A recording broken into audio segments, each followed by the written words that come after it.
leg attacks are really important in jiu-jitsu, and I love to use leg attacks not just for their own merits, but I like to use leg attacks to set up guard passing and guard passing to set up leg entanglements, because if our buddy can use their legs to defend their guard, it can be a really powerful defensive position. So if we give them a threat to think about and they move their legs out of the way, it makes passing easier. Similarly, if they're trying to defend my pass by stepping all over me, I can attack their legs.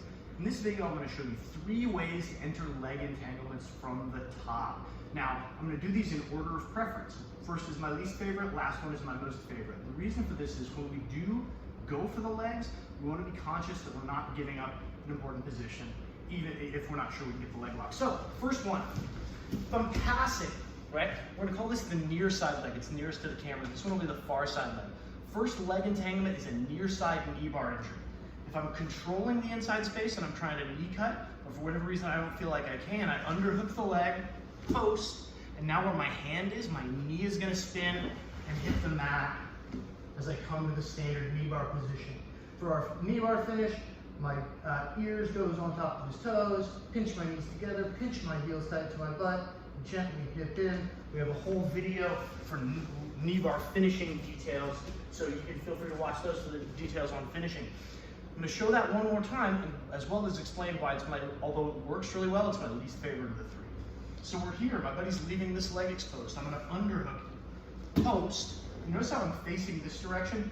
When we spin, we're going to want to face the other direction. I post, and my knee turns.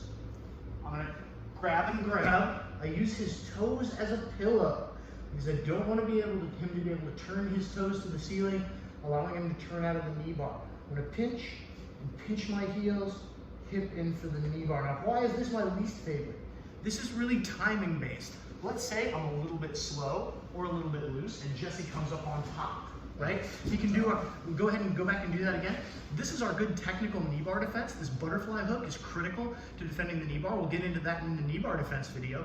But even if he doesn't do that, even if he doesn't know that good technical defense, if he pulls his body back and stay now, I can end up in a really bad position. It's like a stand-up and base movement. Anytime somebody can put weight on the joint you're attacking, suddenly that joint is less vulnerable. And if he can do that, he can get on top. If he gets on top, it's bad news for me. I've gone from a superior position to an inferior position. That's still a really powerful attack, but it's really timing based. So be sure to drill it really, drill it a lot before you try and do it in practice. Second leg attack entry, and this is my second favorite. Generally, how I attack the legs depends on where his legs are, right? Like if he's stepping his feet all over me, I have access to the feet. But if I want to enter into a leg entanglement, where I entangle his knee and trap his knee line, which is how most powerful leg entanglements go, his knee position is going to really determine how I attack. So for example, let's say I'm trying to do this and work this knee cut hug. And I could attack this near side knee, right, with the knee bar, but let's just scoot a little bit this way so I can see a little better. If I decide I want to attack the far leg, where his knee is going to determine how I enter the legs. So if he brings his knee in front of me, right now, my passing isn't going to work. So what I can do is take my knee from the inside to the outside. Now I shelve Jesse's knee. Notice how I'm cupping his knee like this. Jesse tries to withdraw his knee. Now it's kind of trapped. It doesn't really bother him because he wants his knee between him and me, or so he thinks, right? That's why he's defending the pass. So now what I'm going to do is I'm going to lean and step. And as I lean and step, what I'm going to do, put my weight forward, and as I go backward, my outside heel comes to his hip, and I sit to the standard single leg X guard position. I'm pinching my knees together and my foot is on Jesse's hip, so if he tries to come up on top, I can control the position. I like to have this foot backstopping Jesse's far, or in this case, his hip that's closest to the camera. So if he tries to roll away that way, it's like a doorstop stopping him. A lot of really good guys also have their foot in a different position near here because they want to transition. Both ways are fine. The most critical thing is we have our knees pinched to trap the knee line. Let's rotate so I can see this from a different angle. And again, it's going to be dependent on where his knee position is. If head this way, this way. So like if his knee's out here, right, I'll just pass. But if Jesse doesn't want that, Jesse's going to get his knee in between him and me. So now I'm going to step to the inside to shelve his knee. My weight goes forward, watch my outside heel steps on his hip, and I sit. And again, now Jesse starts to get on top, my knee pinch and my foot on his hip stops him. he tries to roll away, my foot on his far side hip stops him. So here we are. You can obviously see we can go for our straight ankle lock. If it's legal at your level, you can go for heel hooks, all sorts of stuff. But when we define leg entanglements, we want to get to positions that we can control. That's why I prefer this second leg lock entry to our first leg lock entry. But I've saved the best for last, or at least my personal favorite of this 3-leg series. We're going to attack the same leg that we just did, the far leg. And again, what's most important in determining which entry I use is where his knee is, right? So, for whatever reason, I've decided not to go to the near knee. And his knee this time is not in front of me, but I know I want to enter the legs. All I'm going to do is backstep over the legs and sit my butt right at his far hip. I want to be sure that I'm leaning my body forward as I grab his leg. You'll hear this called a lot of different positions. This position called a lot of different names. We're just going to call it the backstep knee bar position or the standard knee bar position. You'll also hear it called things like the gargoyle position. That's what Andrew Smith calls it, because I'm leaning forward like a gargoyle, or I believe John Danaher calls it reverse ashi.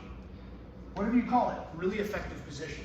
The reason it's a really effective position, obviously I can knee bar, but there are other options as well. So if his knee were in front of me, right, I couldn't go to that position, right? It's tough to backstep over this, but I could isolate and attack this leg with a single leg X guard.